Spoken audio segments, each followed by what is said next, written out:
So specificity is key. If you want to run fast, you need to be running fast and quite regularly. So I know that speed detrains if you're not training it every 48 to 72 hours. So as a rough guide, if you're playing a match midweek, say a Wednesday, that in itself is a speed stimulus. There'll be high speed running involved there. Try and do some speed training on a Friday, then again on a Monday, and that's your dosage for the week. Strength or force production is a component of power. However, it's the speed at which you can express your strength or the rate of force production, which is key. So you could invest a bit more time training those elements by doing plyometrics, loaded jumps, or Olympic lifting derivatives, and focus on maintaining your strengths and focus on velocity of movement rather than just total tonnage on bar. If mass is needed as your position, you might need to keep on training that if you're in a collision-based sport such as rugby. However, if it is affecting your agility and mobility on the pitch, either reassess whether you need as much or invest in a stretching program.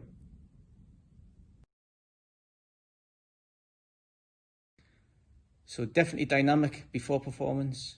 Static stretching before performance has been shown to decrease force production, decrease rate of force production, as well as decrease the state of arousal before a match. We should try to utilise the ramp protocol, as made famous by Ian Jeffries, which stands for RAISE. So you're just raising the core temperature, increasing tissue viscosity, and raising heart rate.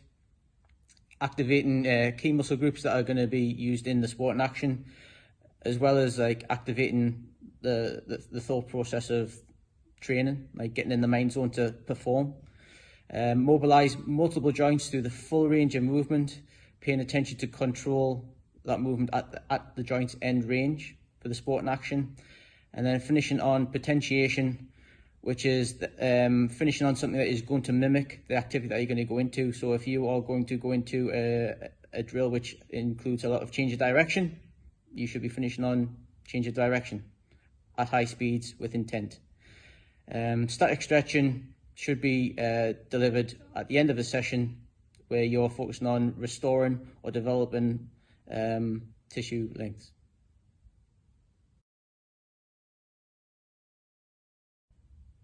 Yes, heavy loads are appropriate for endurance-based athletes. The benefits of resistance training and strength training result in increased movement economy, so you'll get from A to B faster. With that increased movement economy comes decreased energy expenditure, so you'll expend less energy getting from A to B.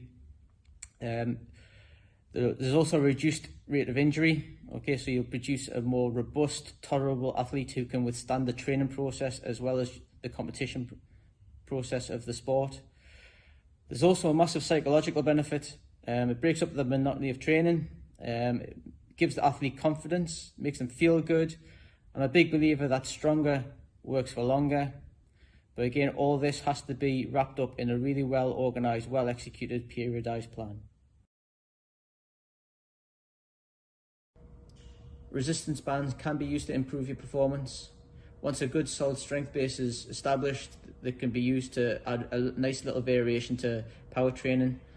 My two favourites in the gym are lightly banded barbell squat jumps and banded bench press. They can also be used in like a contrast set, where you go from a heavy compound movement such as like a heavy barbell back squat or a heavy trap bar deadlift, and then you offload that with an assisted jump using the bands to accelerate you higher through your jump phase of the jump. They're also good to use in resisted sprints, and also really handy during lockdown for general body conditioning and hypertrophy work, using the band to develop time under tension and challenge your stabilizing muscles. A balanced program is really important. A balanced program is a well-planned one, and a well-planned program is your periodized plan. Your periodized plan helps you organize developing physical qualities from general into more sport-specific ones, manipulating volume and intensities through days, weeks and months, going through phases of work and overreaching, that is balanced out by phases of lower volumes and recovery to help maximise adaptations and performance. You can also balance out an individual program by giving someone some more specific areas to work on to help reduce injuries, as well as controlling the volume and intensity of their individual sessions.